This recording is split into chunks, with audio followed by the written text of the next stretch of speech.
While there's been a focus on the air, access to clean water is an issue for hundreds of millions across China. Experts point to both industrial waste and domestic sewage. CCTV correspondent Han Peng reports on one water recycling project that's already having a big impact.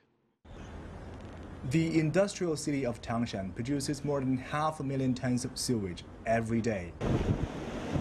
Half of that is dangerous industrial waste from coal and steel factories.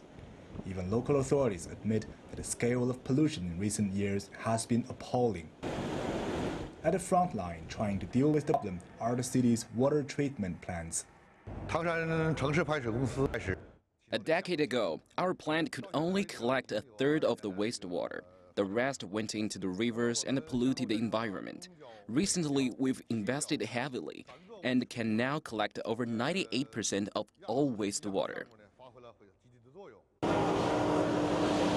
Kong says the first step is to sort out larger waste items so they don't damage the processing lines.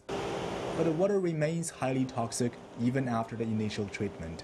The plant has set up giant sewage settling tanks, inside which they use microbes to trigger a series of biochemical reactions, turning the unwanted materials into sludge.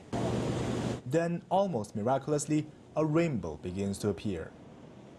Water at this stage can be used for irrigation or car washing, but is still no way safe to drink. The sludge is a combination of toxic materials and microbes. It creates a deadly odor.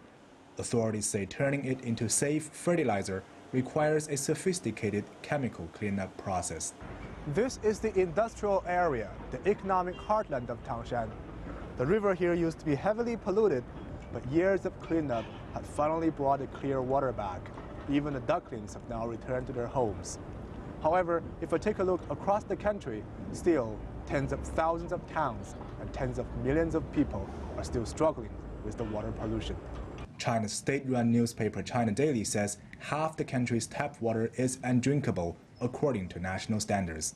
Han Peng, CCTV, Tangshan.